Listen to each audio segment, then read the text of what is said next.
Merci Monsieur le Président. Chers collègues, la délibération que nous examinons aujourd'hui marque une nouvelle étape dans l'élargissement de l'offre de santé sur notre territoire. En permettant la mise en place de l'IVG par voie médicamenteuse au sein des centres de santé et d'éducation sexuelle métropolitains, nous répondons à une demande sociétale majeure, garantir un accès de proximité et équitable à un droit fondamental qu'est celui des femmes de disposer de leur corps. Ce sujet résonne profondément dans notre histoire collective.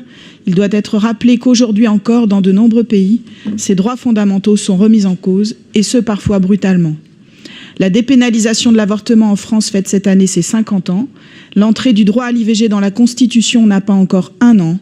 Malgré le caractère pionnier de notre pays dans la lutte pour le droit des femmes, la vigilance et le combat pour l'effectivité de ce droit doit toujours rester vivace.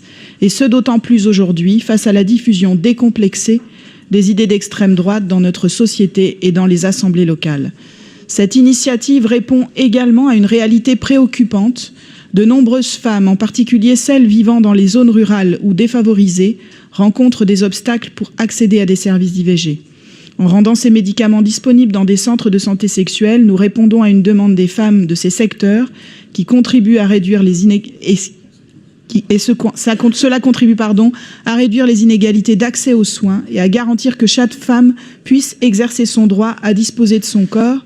Gisèle Halimi, lors du procès de Bobigny, avait eu cette formule: personne ne peut soutenir, du moins je l'espère, que l'on peut donner la vie par échec.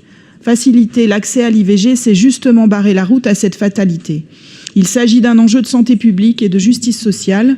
Je souligne donc cette initiative qui contribue à défendre l'accès à l'IVG comme un droit inaliénable. Je vous remercie. La parole est au groupe communiste.